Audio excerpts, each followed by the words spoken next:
What's going on, guys? So in today's video I want to talk about PlayStation effort to combat the price increase of the PlayStation 5. And one of the ways they plan on doing this is by reducing the space in the PlayStation 5 digital edition. Now I don't know if this will trickle over to the PlayStation 5 disc version or the PS5 Pro. But yeah, this is something I think is very interesting to see, where they go from here. But yeah, so one of the things they plan to do is, I guess, reduce the SSD from 1 terabyte to 825 gigabytes. So by reducing the size of the SSD, they can possibly lower the price or keep the price from increasing on the PlayStation 5 digital. And like I said, I don't know if this will trickle over to the PlayStation 5 disc version or the PS5 Pro. But hopefully we can get more answers about this, and if this not just a rumor.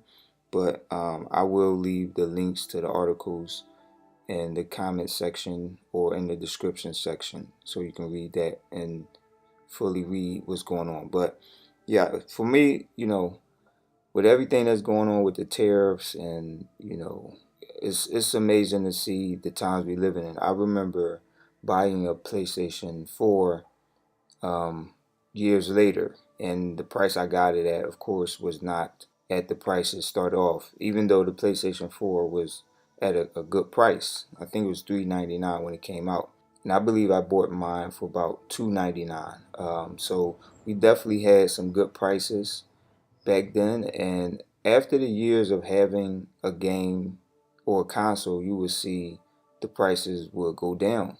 Hardware gets cheaper, you know, um, components get cheaper to make and readily available. So, yeah, so that used to be the norm. But 2025 has shown that that is not the norm anymore. Where you see a game come out at a price or a standard price, and then a year or two later, the price would go down. So with this generation of games, you have seen the opposite. Games have gone up, and you might have $50 increases, $100 increases, whatever it may be. But the prices have gone up with console gaming or consoles, and also software and games itself.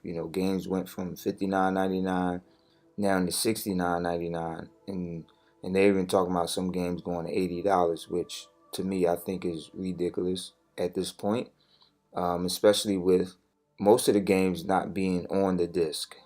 Just like where you have like Doom, and you have other games that came out and didn't even have majority of the game on the disc. And digital is a different story, but with digital, it seems that unless there's a sale, a lot of those games stay the same price. Like you can go on any store, for example, you go on a PlayStation store and you see a game that's probably 2 years old, it's still the same price of a new game. And I believe I talked about that in the previous video. But yeah, this is just something I just want to touch on and talk about. Pause. But I just wanted to touch on it and talk about what's going on with PlayStation and possibly keeping the price from increasing with the PlayStation 5, but it's just a digital version.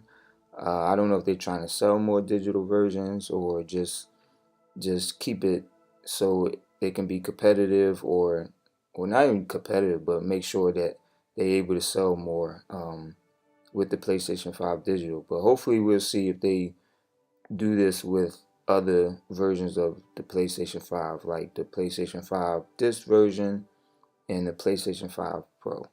So yeah, I'm gonna leave the articles in the description section so you can check it out from Push Square, excuse me, and also from Bloomberg. I think it's Biblicon, if that's how you pronounce the name, also talked about it in the article. So yeah, I will leave the article in the description so you can read it in its entirety, and you make a decision what you think about it, or leave your opinion in the comments below. You're not forced to, but it'd be nice if you would, and please like and subscribe. It's free.